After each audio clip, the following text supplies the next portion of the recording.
The NBA trade deadline is in less than 2 months, so that means a lot of franchises have some crucial decisions to make before the second half of the season's in full swing. While some teams have met expectations, others haven't. So in this video, we're going to look at the big questions, trade assets, and targets for 5 NBA teams that should be performing way better than they currently are. Let's get right into it. First up, let's talk about the Los Angeles Lakers. The big questions the front office needs to ask themselves are, what can they get in exchange for a trade package, which includes Patrick Beverley, Kendrick Nunn, and a protected first-round pick in 2027 or 2029. Should they improve the roster now at the risk of compromising their cap flexibility in the offseason? And should they trade Westbrook or keep him in his bench role? When it comes to their draft capital, they don't have too much to play with because the Pelicans are entitled to swap first-round picks with the Lakers next year and even own the Lakers' unprotected first-round pick in 2024. Besides that, they have their 2027 and 2029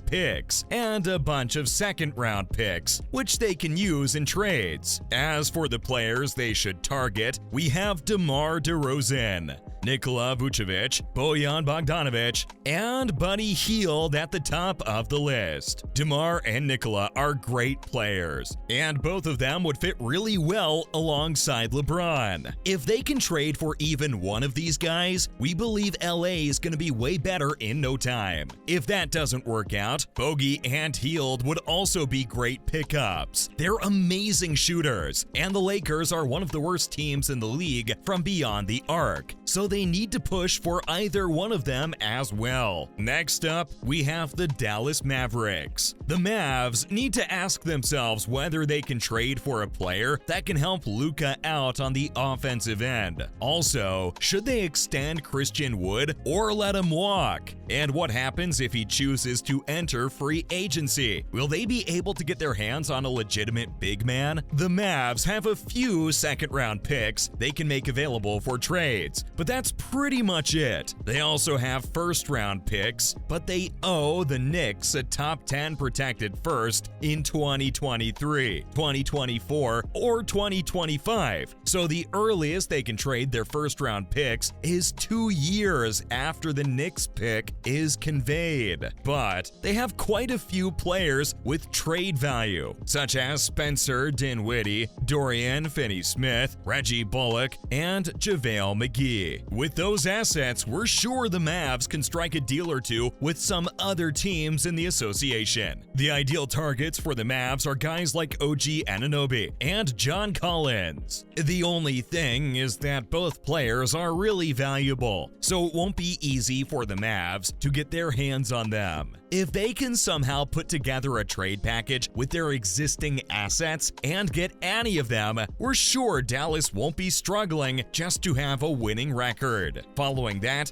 let's look at the Golden State Warriors. The Warriors front office needs to determine whether they're all right with trading James Wiseman if it helps the team improve now, but compromises their future. Also, who's the solution to their mediocre defense? And will they finally try to sign or trade for a big man? As for their trade capital, the Warriors owe Memphis a top 4 protected first in 2024, which is top 1 protected in 2025 and unprotected in 2026. So the earliest they can trade a first-round pick is 2026. Though they do have 5 second-round picks, along with a range of young players such as Moses Moody, Jonathan Kuminga, Patrick Baldwin Jr., and Ryan Rollins, who they can make available for trades. While the Warriors have a strong core, they're missing some of the guys who made their squad in 2022 close to unbeatable. So they need to target dudes like Jakob Poeltl, PJ Washington, or even Eric Gordon. Poeltl's an amazing center. He can give you 12 and 10 with amazing efficiency on any given night. He'd be especially useful when the Warriors are up against teams that opt to go big, such as the Bucks. Washington would also be a great pickup for the team because he could fill the gaping hole left by Otto Porter Jr.'s Spurs departure. He is a solid defender and can give you 12 to 14 points a night off the bench. Also, Gordon would be a good pickup for the squad due to his ability to space the floor, but we think they should give the other two options the most priority. Coming up, let's talk about the Chicago Bulls. The Bulls have a lot of questions that they need to answer. Should they blow up the roster and start retooling their squad? Who should they prioritize moving away from the team first? Should they extend Nikola? Also, has Patrick Williams reached untouchable status? And finally, what's the solution at point guard if Lonzo Ball doesn't return? The Bulls don't have a lot of draft picks to play with, and that's definitely concerning. As of right now, they only have one second-round pick available. Yeah, that's it. Though they have a lot of talented athletes on their squad, such as Derrick Jones Jr., Goran Dragic, and Andre Drummond, who they can use for a solid trade package. As for the possible targets, they should go for it if they opt to stay with their core. We think guys like Jay Crowder, PJ Washington, and Deni Avdija would be great additions to the squad. Moving on,